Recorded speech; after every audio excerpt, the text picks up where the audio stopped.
Hello, everyone. This is Omar from the Third Rail. We're back today. We have somebody throwback. I think I spoke to him about a year ago, right? About a year Something ago. like that. Yeah, maybe. Yeah, I have you in the other channel. I haven't moved those videos to this channel. This is not my channel. Somebody gave it to me. Right It on. used to be an Arabic channel, so they're all Arabs. They're trying to build on the English guys. Anyway, his name is Paul. I don't know how to pronounce the others as PF Hong, whatever it is. It P.F. sounds like Jung. Wong. It sounds like he's a karate guy, from those Yeah, old yeah. kung fu Carl movies. Jung was a Swiss psychiatrist. It's named Oh, after okay. that. Yeah, Carl Yeah. Jung. So I have him today because he did a small documentary on his channel about the South African, about violence, and I got triggered like an idiot I am when I saw just when it says what white farmers kill the white farmers. Is that what it says? Kill the boar. So I Kill say, the farmer. why is Paul repeating the right wing nationalist propaganda? And I hurried up when I watched the video. I saw you did it justice. You understand? Hmm. You told what's going on. You saw the social economic problem. It wasn't a one way street. Even I said, well, I think I jumped the gun on this guy. This is the video I saw, and I saw this video here, which is a little scary when you see it. The farmer, kill the poor, the farmer.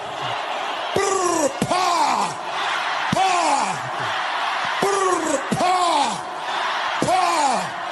Attention. All right, Yeah, this guy's he's saying kill the boar, Boer, and Yeah, boar means farmers. white farmer. Yeah, it's the white farmers in particular. Yeah, I wrote into it. It's a historical song from the days of apartheid. Right, struggle song. Yeah, it's like the slave songs they have here, but it's a little more. This is a little more vivid. You know how they have the slave years, we shall overcome, whatever it is. Yeah, yeah, yeah, So yeah. it wasn't actually a dangerous song, but he could use it. He could reinvent it. Yeah, Violence. my thing is if you're chanting "kill the white farmer," Yeah, it doesn't matter what the historical yeah, explanation is behind it, yeah. especially when Julius Malema has also said we've not called for the killing of white people, at least for now. I And he see. said it, we're a revolutionary party, and in order to be prepared for revolution, you have to be willing to kill. You absolutely have to be willing to kill. So when you put all those things together, the detail that this particular song he was singing is from a historical past, I don't Yeah, think overshadows the bigger issue. yeah. I'm gonna ask you. I know he's not part of the ANC. He was ousted. He's like on his own. He's freelancing He's right part now. of the EFF, the Yeah, Economic Freedom Fighters. that he found. Okay, I want to Yeah. ask you: is he a symptom of the problem that's going on in South Africa? When you see the income Yes. disparity, the blacks makes about 6,000 rand, I don't know what it is a month, while the white make 24,000. That's almost 4 times. And he's a symptom of what's going on. You got to solve the main Absolutely. issue, right or wrong? Absolutely. Yes. Right. The reason that there are, in my opinion, the reason that there are so many South Africans who support Julius Malema Yeah. is because the underlying problems haven't been addressed. And the underlying Yeah. problems include massive income inequality. Yeah. And income inequality is one of the most dangerous problems Yeah. because, and this is something I learned from Jordan Peterson, of all Yeah. people, who is Yeah. Uh-oh. All right, we lost him. He's gonna be back. Don't worry. We lost Paul for a minute. Maybe he pressed the wrong button. There he goes. All hello. right. Okay, Yeah. my Okay. my thing cut out. I should No, be don't okay. worry about it. So you would say Jordan Peterson? Jordan Peterson, yeah. So this is a point that Jordan Peterson has made, and Jordan Peterson is normally considered right wing. So Yeah. it's interesting that he's the one making this point. Yeah. But the single biggest cause of male homicide in particular, which is Yeah. basically all homicide is male homicide. The Yeah. single biggest cause of male homicide is income inequality. So if Right. you allow your society to have so much inequality, Yeah. Uh-oh. All right. Don't worry about it. Wait. Hold on, guys. Don't worry. He's gonna be back. كيف حالك كيكي؟ دنيا زندقية. السلام عليكم. دنيا زندقية. I'm speaking Hindu to my Hindu brothers and sisters. دنيا زندقية. Oh man, I was learning a lot too. Anyway, Paul. Okay, there he goes. Okay, there you go. Oh wait, hold on. What's the matter? Okay, you're back. Can you hear me? Yeah, great. Yeah, Oh, hold on. I hear you. I I hear switched you. browsers. One sec. I can't hear you out of my Oh, my speakers now. right. This is annoying here. 1 second. Camera. Audio. All right, let me try and come back out and come right back in. Sorry, Omar. Okay. This is No, really don't worry frustrating. about it. Don't worry about it. It's okay. Okay, Holly. Dunia Zundaqiya. Dunia Zundaqiya. Salam alaikum. Pakistan. India. ¿Cómo estás؟ هذا حقك يا حمزة الشيخ. اديتنا الجن هذا الله اعلم وينهم ضايعين. All right, waiting for Paul until he fixes his browser. We're going to talk about the South African issue and violence. Probably that is in South Africa. That is still the remnants of the apartheid racist state, where you have 80% of the population, the South African, the blacks make $6,000 a year, while the white makes about almost $20,000. That's almost 3 times a black income. And the problem is that the farming, blacks represent, I mean whites. Okay, okay, you're back. All right. What's the matter? You have a slow internet or what?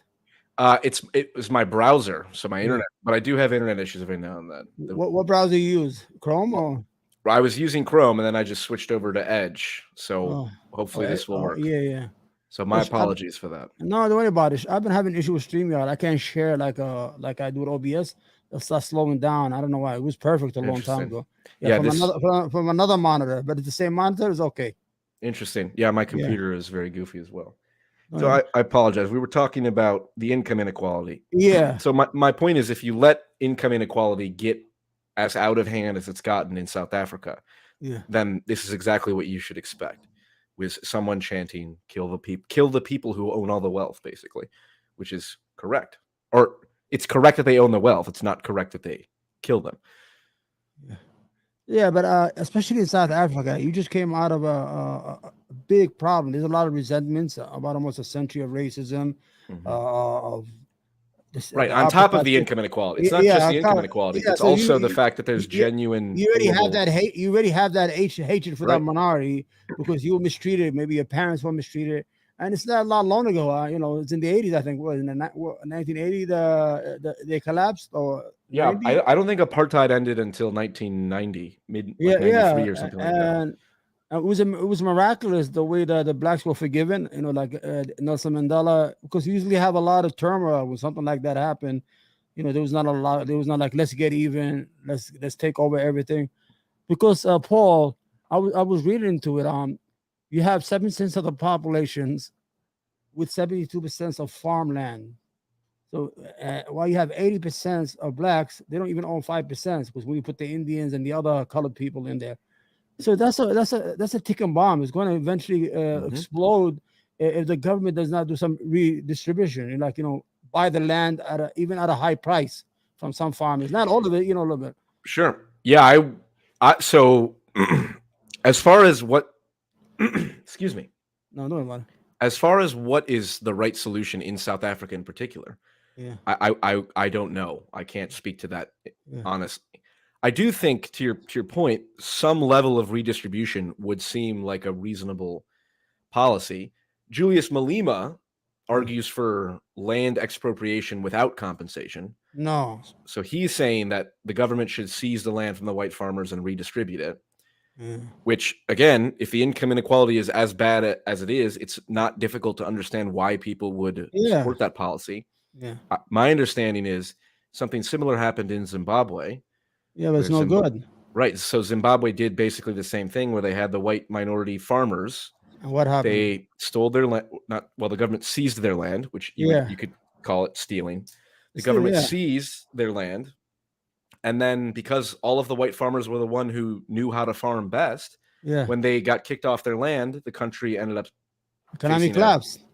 and many people starved, and there was all people Yeah, emigrated and left. And all there's that. a lot. There's a lot of African countries where they kick Indians in certain countries who held the economies. Like I think Amin, what's his name? That guy used to eat people. The guy who had the movie, The Last King of Scotland, what it's called. Remember I that don't movie? Amin. He was a really vicious dictator. What happened is there's a lot of countries that kicked either the white minorities or the Indian minorities or the Lebanese minority, and these people were the heart of the economies.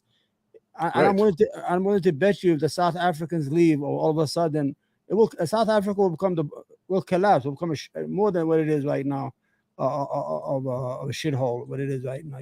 We agree on that one, right? Sure. Yeah.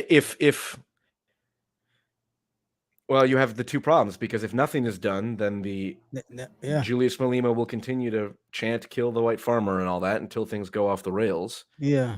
And then if But do you the think land expropriation happens, then no, they should compensate them. Whatever it's worth, the value, even give them above value, just to make sure that they are satisfied. Because you don't want to have any grievances within the population. They feel like they've been robbed, like what happened in Zimbabwe. And the white minority should understand that 80% of the population cannot stay like that. Eventually, agreed. That's real income. That's real. It's not income inequality; it's wealth inequality and land inequality. Yeah, it's no good for them in the long run. Even them, if things become violence, then everybody loses everything. Right. I believe so. The total unemployment rate in South Africa is like 33%, which is absurdly high, certainly compared to the United States. I think the U.S. current unemployment rate, I think, is like 3 or 4% or somewhere around there, give or take a few percentage points. Go ahead. Well, I was going to say in South Africa, youth unemployment. So I believe that's something like 16 to 20. They call that youth unemployment. Is like 60%. Yeah. So you have all these young men who want jobs, who are looking for jobs, but there are no jobs. So then what is their only option? To turn to rioting and supporting Julius Malema. So, the question is, how do you create jobs? And that is a super, that's like the age-old question of economics. And I don't know, my understanding is a lot of the utility companies, the electricity companies, and the mining companies, they're state-owned. So the ANC is the African National Congress. You know that. That's the ruling party. Very corrupt. Right. Corrupt, and it's like they own all of the major companies producing like doing mineral extraction and the power companies as well. And it's like they have rolling blackouts for like 12 hours a day. Yeah. And so, the country is in shambles. The point of my video was not to offer solutions for the situation in South Africa, other than try to understand why people are having these extreme opinions to begin with. Right. That alone is obviously not going to solve the problem. Oh, okay. I'll understand them. Now I understand where they're coming from. It's like, okay, that doesn't solve the unemployment issue. And I'm not suggesting I have an answer to the unemployment issue, at least one that's, not generalized. But the point I was making was drawing the comparison between the situation in South Africa to the United States. Yeah. For the same reason, because if you see this crazy stuff going on in South Africa, kill the Boer, kill the white farmer. Yeah. Okay, well, if you want to address that, you need to understand why people believe it in the first place, or support that in the first place. Same with what's happening in America. Black Lives Matter, riots, burns down, kills, dozens of people across the country. And you got to go, okay, well, what, this is a terrible thing. It's like, yes, of course it's a terrible thing, but what is causing people to do that in the first place? There is some level of, just like psychopaths who sneak in there and just loot. Yeah. There's that's going to happen. But why is there so much why was there so much public support? Well, because in America, the income inequality between blacks and whites is significant. Yes. And there's many reasons for it. But the point is, the fact that it's there is a real problem. And all these, in my opinion, all these conservatives and libertarians who say, well, income inequality isn't a problem as long as poor people are getting slightly richer every year. That's all that matters. It's like, It's no, not. no, it's not, because income inequality is the issue. And that's what, Yeah. and again, going back to Jordan Yeah. Peterson, he specifically says poverty does not cause crime. Yeah. Relative poverty causes crime. That's a completely different thing. And What does that's that the mean? lesson. Meaning, Yeah. in places where everyone's poor, Yeah. there's no crime. And in Yeah. places where everyone's rich, there's no crime. But when Right. you have rich people and poor people in the same area, Yeah. that's where crime occurs, because Yeah. that's the income inequality. You know, So it's not just like, well, if we just made the poor people slightly richer, it's like, that's not the issue. The issue is you can't like make poor people slightly richer and then have the super rich just, be completely, buying yachts and all this shit and stuff. It's just like, I was reading one time that 87% of family wealth is in the hand of white families in the United States. I read that, and from 1990, it has changed only 4% since 1990. And well, you said 87% of wealth is in white families' hands. Household wealth. It's called household wealth. Household wealth. Well, yeah. I mean, there's more white people in America, right? So yeah, but 87% is a lot. True. Yes, and as soon as you start looking at well, you still have the Spanish. The Hispanics are 17%. The blacks are 13%, and there's also other garbage. We're about 4 or 5% in there. Yes. Well, I'm Polish. I'm Eastern European, so I'm also in the garbage category. You consider Caucasian, but us, when I go to the census, I'm white. In the census, I have to write white, and we sued the federal government. They said no. That's it, because they ruled like 100 years ago that we were people from North Africa, where the Arabs. Interesting. Where are you from, or where? I'm from the Middle East, from Yemen. It's a strange story. A Christian Arab was a police officer in California in 1909. He gave a ticket to a white person. Then the father said, "How can he's not a citizen? He can't give my son." Then he sued to get his citizenship, because they had 3 races. I know we were off. They had the Mongolians, white and black. That's all the United States recognized at that time. You know what he told the judge? He said, "Listen, do you believe in Jesus?" He said, "I'm from the land." He was from Jerusalem. He said, "I'm from Jerusalem. If Jesus was Mongolian, then I'm Mongolian." And then that's how we became white. How Arabs became white. But what I'm saying is that this is what I'm just telling that I have to write white, and it's so strange when I write white, and I'm not white in front of the people. Anyway, so poverty here in the United States, blacks, with all the stuff where we with economic enrichment that we have right now, 3% unemployment, the economy, 13 million jobs created every time, but that they don't have no real family wealth or generational wealth. They have nothing to offer. Yeah, well, it's one of the solutions is, well, how do you help, for example, like poor neighborhoods develop economically?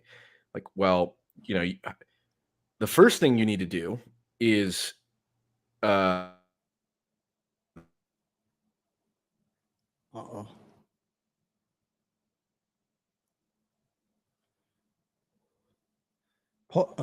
think you froze. You there? No? Hello. Yeah, you can. I think you froze a little bit. Okay, we're saying that the first thing you have to do what? The first thing you have to do to allow it, like poor neighborhoods, largely made up of people who are black. The first thing you have to do is deal with crime, because no business is going to move into a neighborhood where there's high crime. Yeah. So the very first thing is you have to deal with crime. Now, there's a couple ways to deal with it.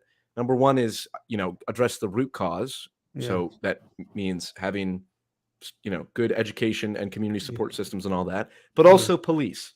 Yeah. And this is like apparently controversial now to suggest that, hey, it might be good if there were more people whose job was to deal with the people causing crime in the poorest neighborhoods in America. Yeah. Right. And most black people overwhelmingly support more police presence. Everybody does. Poor neighborhoods. Right. It's these small, rich white progressives who advocate for abolishing the police. Yeah. Right. So once crime is being addressed, then you can allow businesses to develop, and grow from there. And it's important for people, including people who are black, to own businesses and then develop the generational wealth. But of course, Again, Yeah. the white progressives usually will say, Yeah. well, that's participating in capitalism. Right. So, that's a bad thing or something like that. It's like, You know what? This is how I made my living. I used to be in the retail business. Like, I'm from Yemen. The Yemenis control all the grocery stores here in New York, all the candy stores, smoke shops, and that stuff. sure. And we we used to go to the neighborhoods that nobody wants to go. All my life, I worked in bad neighborhoods. We used to get the bulletproof glass, everything, all that stuff. Everything's bulletproof, Sure. and we made money. But the problem is there was no real merchant came. White people did not come in and open businesses there. Chinese did not come in. Only if you have a Chinese restaurant, it's like almost a cage. That's the only thing you can see. So the problem is there was the ecosystem of the black neighborhood. I'm a little older than you. I'm 43 years old. When the crack epidemic came, there was, and I was growing up, there was this ecosystem that the whole neighborhood it was like a Holocaust. You know the Holocaust? The adults were on crack. Okay, I was watching this, and the children are selling crack to the adults, their family. Then the kids shoot each other. One gets killed, the other goes to jail. So you lost 2 people right there to the jail system and to the cemetery. And there was so much destruction. It was like zombies. I'm sorry to say that, but I was there. People don't know. Right now, you guys have the opiate crisis in rural America. Yeah, those are zombies. Yeah, the videos of people on heroin and all that shit, those are zombies. Same shit here in New York City. Sure. I grew up in New York City. I grew up in bad neighborhoods. I went to school in bad neighborhoods. And when I was watching that, I was born overseas, so I have a different mentality than the person born here. I observe. Mm-hmm. So I was watching. I was like, this is getting worse. And no, that's what happened. So a lot of people died, got decimated. You understand? You have a lot of young people in these neighborhoods. They all have no job. The same thing in South Africa is here in the United States. They all hang out in front of the stores all day. Crime is an opportunity. They don't go out to neighborhoods and kill whites. Crime is about promiscuity. About they kill people where they live. Yeah, right. Yeah, and you have all these crime, and it's just a wasteland of more. So you said you worked in like stores in the poorest neighborhoods? Yeah. I mean, so how did you ever deal with crime and all that, or how did you? What do you thought? Well, in the late 90s, we used to have machetes. You know the machetes you see in the movies, like what is his name? The guy in Wales, all those guys. We used to fight with machetes with these people because it was so bad. The police never came on time. Right. And that's the only business we know, because we come from a tough neighborhood as it is from the Middle East. Yeah. So we really deal with a lot of crazy shit over there. So we were crazier than them. Yeah, you understand? And a lot of fights, a lot of going to the hospital. I witnessed people getting killed in my stores, in my father's stores. You saw people get killed? Yeah, from kill themselves. They come, they fight outside, they come and shoot each other inside the store. We all got to get on the floor. The worst thing that ever happened in my store was somebody did kill a customer. But it was so bad. It was like Giuliani came and cleaned it up. I know he's crazy right now. That piece of shit. I don't know what the fuck happened to him, but Rudy Giuliani. He cleaned it up, man. What did he do? How did he? It was called the broken window policy. Like, let's say you have 3 houses, right? If your house has a broken window, you don't fix it. That means it invites crime, because listen, there's an opportunity to go into that house.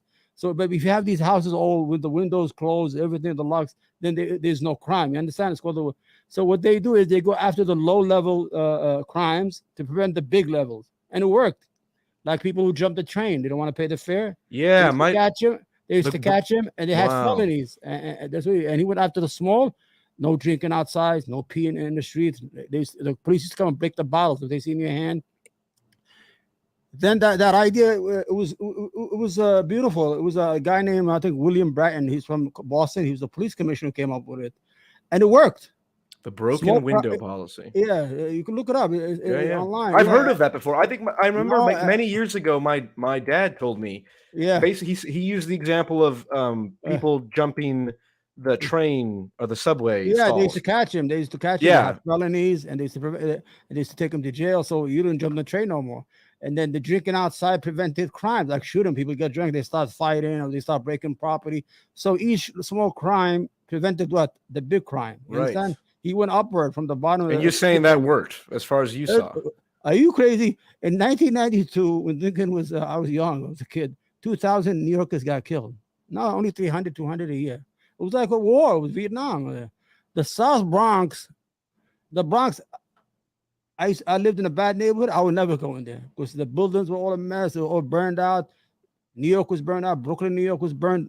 Buildings, building owners used to burn the buildings for insurance because they couldn't rent them. Wow. They're worthless.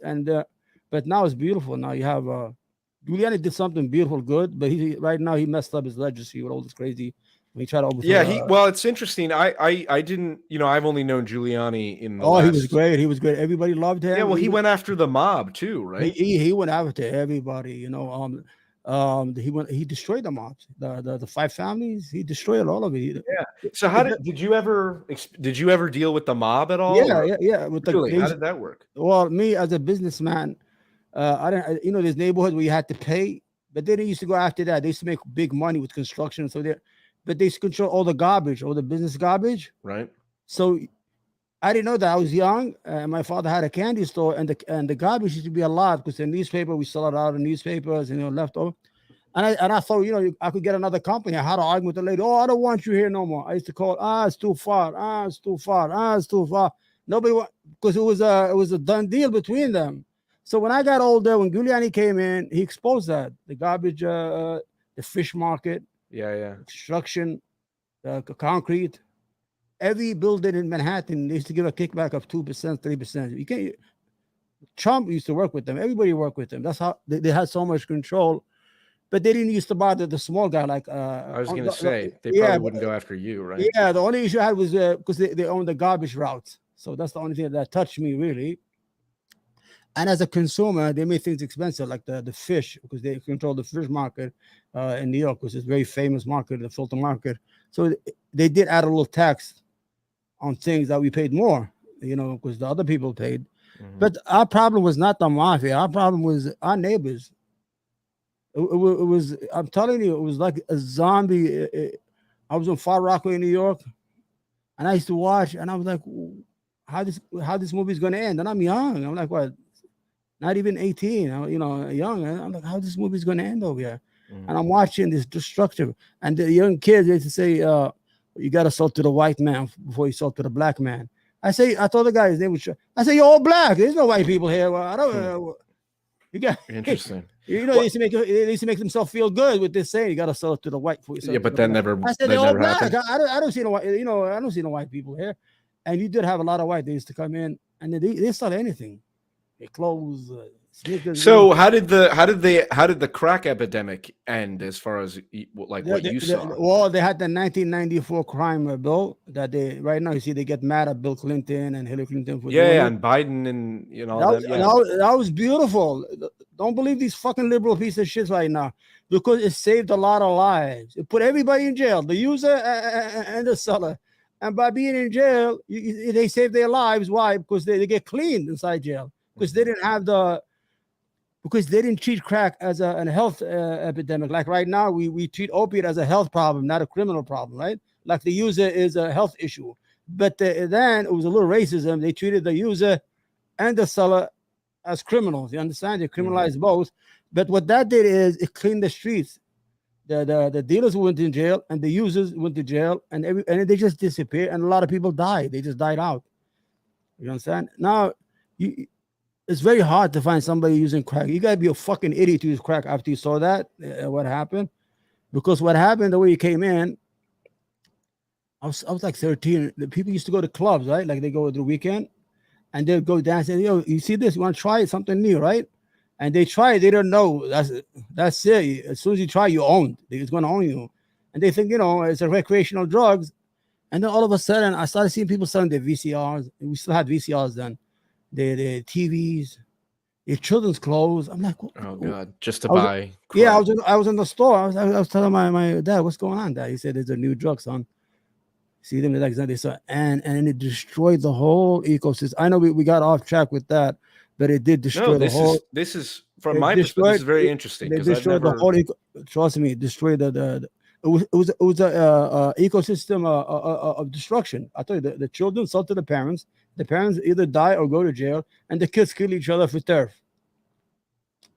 You understand how it happened? Yeah, and so you're saying the crime bill and Rudy Giuliani and the crackdown on crime was good. Came into power, I think, in '92. He had the what I said before, the window broken window policy. Broken window policy. The whole idea. Yeah, that's interesting. I'm going to look into that more. Yeah, if you have a house that's not taken care, it invites thieves. Right. Because it's like an individual. But if you clean up if you fix all the windows in the house, nobody's going to get in.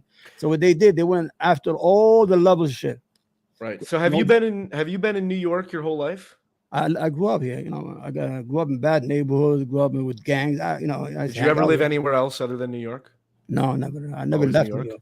So are you what borough are you in now? Brooklyn. But now you know what the crazy thing is.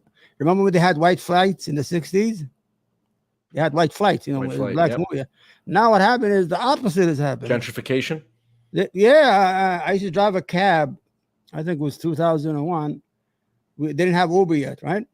And I'm picking up these young kids from Columbia University, white kids. Sometimes I go into Manhattan, to poach, because you're not supposed to go. It's only for yellow cab. But you go into poach, steal customers, and run back to the other bars. Right. And I was picking up these white people, and they're like 125 in the morning. That's like deep Harlem. I'm like, you sure you want to go there at this time at night? They go, we live there. And it was all young students and hippies at that time, because they found out instead of 20 of them living in mid-Manhattan and paying a $1,500 apartment in Harlem was like free. Yeah. So I started seeing this. I said, oh shit, something is going on. There's a movement going on in my mind. Yeah, well, that's what happens. It's the young like artists and hippies who don't have any money, so they have to go to the place where they can afford it, and then they stay there and shop around. But it's happened the opposite effect. They're pricing out the blacks. The blacks are leaving. They go to the suburbs. Well, and this is the issue is if So I believe in Atlanta, there's a large concentration of black family wealth in Atlanta. Yeah. To your point, there's not that much black family wealth to begin with, but there is the black family wealth that does exist is in Atlanta. And one of the things that happens is, if more people owned property in these poor neighborhoods because they rent often, or they're in Section 8 housing, the government provided housing. If they owned their own houses, then the value of their houses would go up when all the white, people move in or whatever, and that would benefit to him. They have that in Harlem. Harlem, New York was all black. It's famous for being black, and they did own their own homes, and they have families that had middle class, and I think they did benefit from if they didn't sell it, because they went up so fast. People probably said, "Oh, I'm going to sell it right now." Those who sold and left lost out. But if you go to East New York and Brooklyn, this was like a Vietnam. You know what I'm saying? It was like, everything. Terrible. I went in there, you have these coffee shop, you have these white people walking around, with the hippies, with the glasses, all that stuff. You can tell they took over that whole area. The blacks now are moving to the suburbs, and the whites are coming back to the cities to reclaim the cities that they left in the 60 or 50 years ago. Sure. It's like the opposite pilgrimage is happening. Interesting. It's getting priced out. If you go to areas I worked like in Far Rockaway, it was garbage. Now it's like beautiful. Interesting. Yeah, so it is. So were you around when stop and frisk was a policy? Yeah, of course. I got stop and frisk. Okay, and so what do you think about stop and frisk? Was that good too, or was that bad? Well, because you said the crime bill. I've always heard the 92 crime bill is like this awful, terrible thing. It was 94, I think. 94. Right? The 94 crime bill. And you're saying no, it was good. I was around. It was good. Trust me. Right. If I was the leader, I would took everybody to a fucking island to rehabilitate them and bring them back. Sure. I think even the Black Caucus in Congress. No, hold on. They asked for it. Most of them supported it. Yeah, the black churches, everybody, they begged for it. They were begging for it because I lived in these neighborhoods, Paul. It was like a war. It was war torn. I used to watch these people shooting every night. Because we slept. We used to live behind the stores because there's no way for us to leave. It's not safe for us to leave the businesses, right. So we used to build these little rooms in the back of the stores. Well, this is what pisses me off. Yeah, is because I am surrounded. My dad grew up very poor in Milwaukee. Yeah, but he worked pretty hard, and I got to experience a very privileged life in the real term.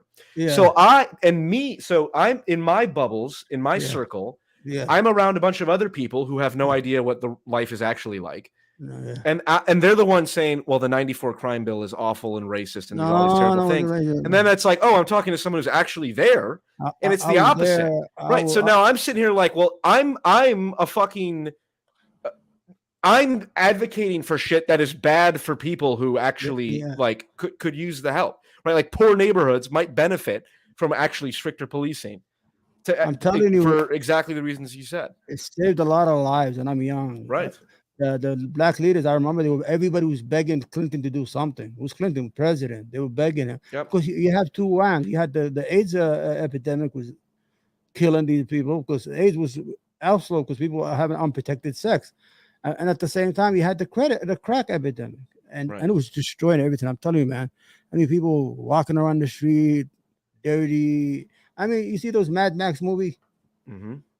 Like that? Yeah, like that. I'm telling you. I mean, it was just unbelievable. Shootings every night. I used to, I was an observer because I'm not part of that lifestyle or part of that thing. But as an observer, I used to watch, and we saw all this. And people always say, "Oh, Biden did." Even blacks right now, they say they blame Biden for the '94 bill. They didn't know because they wasn't around, and some of them lived in different states, so they didn't know what the hell was going on at the epicenter of the problem. You understand? Right. It saved a lot of lives. People they got saved by being in jail. I know they went to jail, but it saved their lives. It was like rehabilitation. So what about stop and frisk? Because I've heard the same stuff. Okay, I'm going to tell you what happened. So do you think it was? Well, they overdid it. They overdid it. Yeah, like me. I mean, one time, the only time I got stopped, I was in the phone. They can't see who I am. You know those public phones they used to have. Yeah. So my pants, they only see my pants with the wind. All of a sudden, they're all over me. It was scary. They just stopped in the car. They used to call them TNT or whatever they called, and they just jump. And they it was not, it wasn't taking a lot of guns, but when they saw that 700, 800,000 people getting frisked a year, that's too much.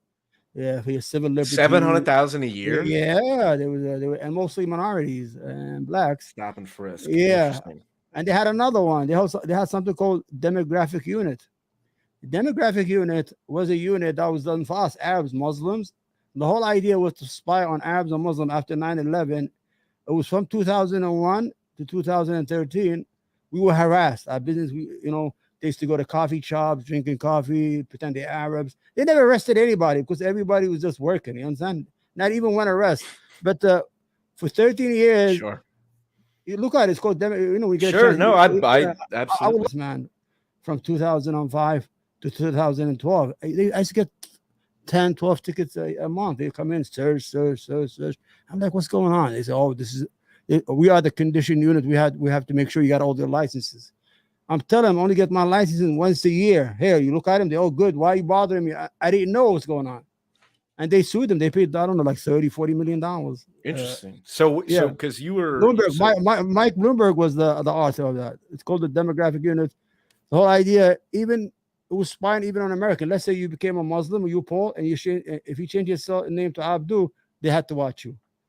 You understand? See what you're doing? Because so you were in New York after night. So how was there a lot of tension and for you? No, the problem is 9/11. The tension was outside New York. The Sikh. The people who wear the turban. They're not even Muslim. They were getting killed all over the place. Right. In New York, when it happened, we were welcome. There was an understanding because we were all shocked. Our kids were in school. Yeah, right. You were just as much caught in the shock. I was working that morning, and my daughter was in school. She wears the scarf. Mm-hmm. Yeah, you understand? As soon as it happened, the first plane, I said, it's a fucking accident. I'm making coffee. I have a store. I'm making coffee. The customer said, yo, Omar, you know what happened? I said, the plane hit a building. I said, that's probably some fucking crazy fuck, sleeping the pilot. Then I went inside, and the second one happened. So you didn't know it was the second one, or it was a replay of the first one. You understand? As soon as that hit, we said, oh, fuck. Everybody ran to the school. We waited for hours to get our kids out because they had to make sure everybody get their kids the right kid. Jeez. And it was we were shocked, like in New York. I mean, the whole city was shocked, and it came together. We were united, and all that stuff. Well, but the whole country. But there was no hatred. I didn't face anything, nothing. You understand? But that makes sense because you were in the same, and if you're in New York when it happens, everyone's affected equally in terms of the shock and all that. They are neighbors. We live with them. they see your kids go Right, to school. right. Yeah, you live there. I mean, they know you for years. It's not like all of a sudden you became a terrorist overnight. Right. You Did understand? you what I remember I think this was a couple years ago. They wanted Yeah. to build a mosque across the street Yeah, from yeah. the 9/11 memorial. Over there, yeah. What happened with that? What was that whole situation? Well, the whole they own the property, and that mosque is not even a mainstream. They're not mainstream Muslim. They were like an offshoot where women and men pray together. It's like Like a progressive mosque? yeah, that we don't want. We were happy they were stopping the Muslim. We were cheering like on the side. Stop these, because they were praying together. The women and men. We don't have that like in the same line. It was That's like funny. and like the leader of the prayer is a woman. No, this is not Islam. So we were supporting them not to build that building because they were very rich. It's like a cult. Sure. So while everybody's saying, "Oh, you gotta give them an opportunity," we're like, "No, fuck them. Don't give them no opportunity." They should. That's actually very funny. Yeah, The real Muslims were also like, no, we don't want a mosque here we either don't because want these it guys 'cause are too they're progressive. crazy. Yeah, they're offshoot. They're not really religious, and they're making a lot of money. Like those, like these evangelists. They make a lot. They're very rich. We don't know how they got. Oh, the money. televangelists? Yeah. Yeah, this group that the Muslim group. I mean, how could you afford it in Midtown Manhattan to build and it was big going to be mosque, like sure. it was going to be a mosque. What do you call it? A club to exercise. Like a gym?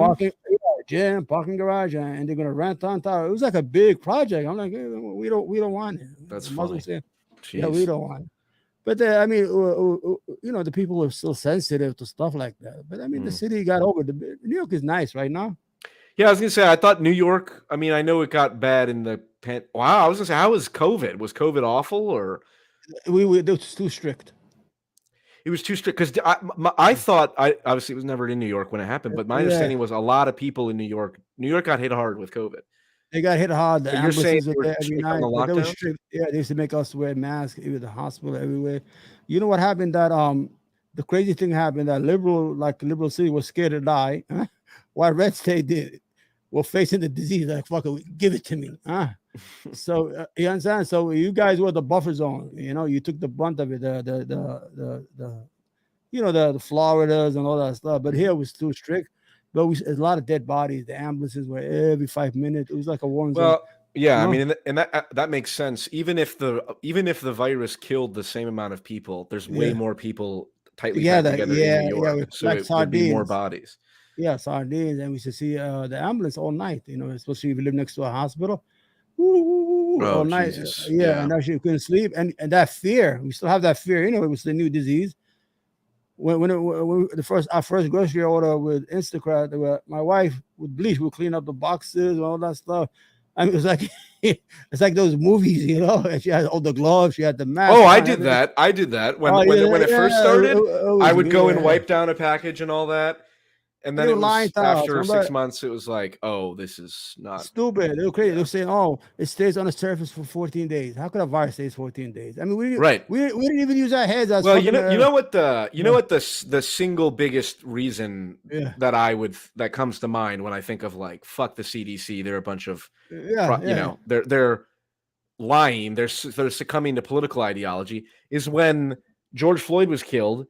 And then the Black Lives Matter protests and riots were going on. The CDC said you're allowed to protest in groups of 100 people or less as long as you're outside. It's like, oh, really? The virus doesn't infect people if they're protesting racism? Like that's when it was like, okay, now I know I don't need to. The CDC is no longer as reliable as they once were in my mind, which was, there's no reason to there was never a reason to be like, well, the CDC's lying until that's like, no, now I know for a fact they're willing to lie for political purposes. And the mask thing, they lied about masks. Yeah, and they would guess, and they were guessing a lot. They were of course, a messaging. Imagine in New York, we just started wearing masks in May. You go outside. This is me. I went to the eye doctor, and he said you don't have to wear a mask. I took it off. I went to take the prescription to the eye. I had to wear a mask at the vision place at the eye. I just came from the doctor. Who was the doctor? Told me not to. It's okay, and you telling me to wear. And it was so weird. You have a store that tells you to wear, and then they just stopped. I think May. Yeah, or when you walk into a restaurant, You can take your mask off when you sit down. Yeah, It's like, yeah. I'm not a fan of Russia. get over. Nah, It's New York such City, bullshit. liberal cities were a little too much. We were scared of fuck. They scared the daylight out of. We're more obedient to government than you Right. guys. Yeah. So I That's think fair. what is that called? When a lot of people get the disease, was it herd immunity, right? Herd immunity, yeah. I think the South did that for us. They took the brunt. Yeah, right. I think they killed the Sweden did virus something there. similar. Yeah, they or killed the maybe virus. Norway. By the time it got to us, it was weak as fuck. At the end, it wasn't doing. I got it, Right. and I was vaccinated. You should have seen how when we got vaccinated, we had to make a time on our phone. I swear to God, we went to the universities, and it was like these tents, like those movies, like when they spit a virus on purpose, like Ebola, those weird movies. Everybody, old, because I have an immune system issue, so I was with the old people, and we walk in the lines, like 10 feet, 15 feet, hundreds and hundreds of us, and we walk in there into tents, and you had the National Guard doing everything. I'm like, holy shit. This is like a fucking movie, like those movies. Yeah. That's how you're afraid of it. And you watch TV in Florida, they're fucking having a good time. I'm like, what the hell? That's so wild. Yeah, it's interesting. Yeah, it's crazy. Yeah. We got sidetracked, but no, that's fine. This is great. I mean, I was just. It's very interesting to hear from someone who actually lived in New York and I saw it. If anybody told you about the 94, they're full of shit.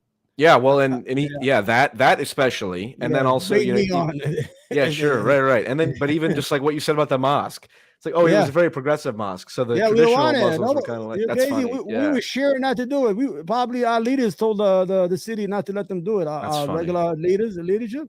Nobody wanted it. Nobody wanted it because it was against our religion. Right. So we rooted for them. We got happy when they stopped them. Right. Yeah. We celebrated.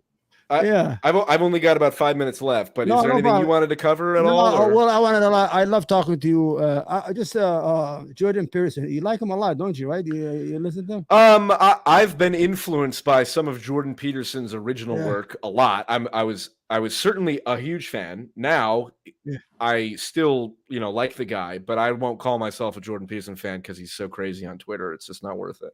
Yeah, he's getting a little bit.